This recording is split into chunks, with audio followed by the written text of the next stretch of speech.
Alright, what's up guys? BP Hero coming in today with the Easton Goat.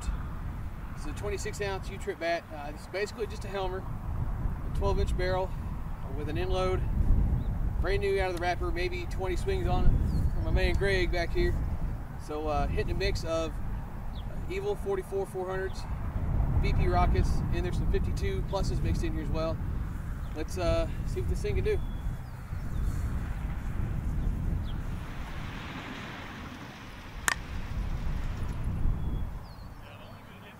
All right, so big thanks to David Robinson for sending this out to us so we could check it out.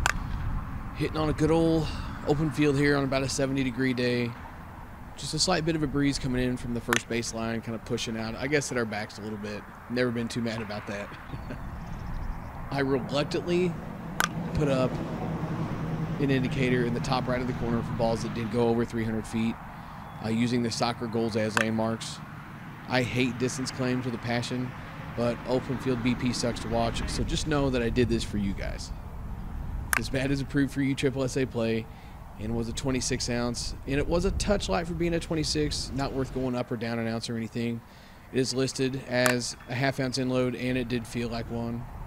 The 12-inch barrel on this did have some tight feedback to it, but it was still pretty forgiving overall and still very responsive. And for being a 12-inch barrel, the whole thing was practically sweet spot. This is a two-piece and claims to feature the new X1 stiff handle, which may attribute to the tighter feeling feedback, but outside of that, this felt no different than a typical Easton handle. Real quick though, we're going to head over to the labs and check a couple things out and then come back to the field.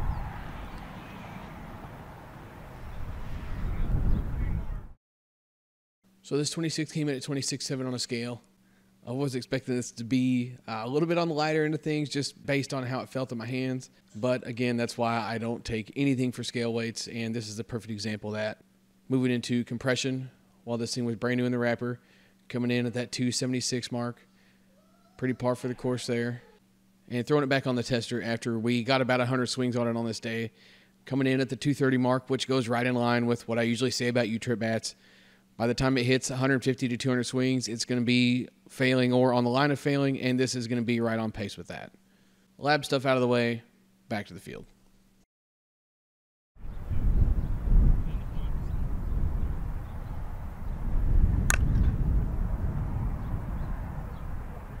So I'm not going to beat around the bush here.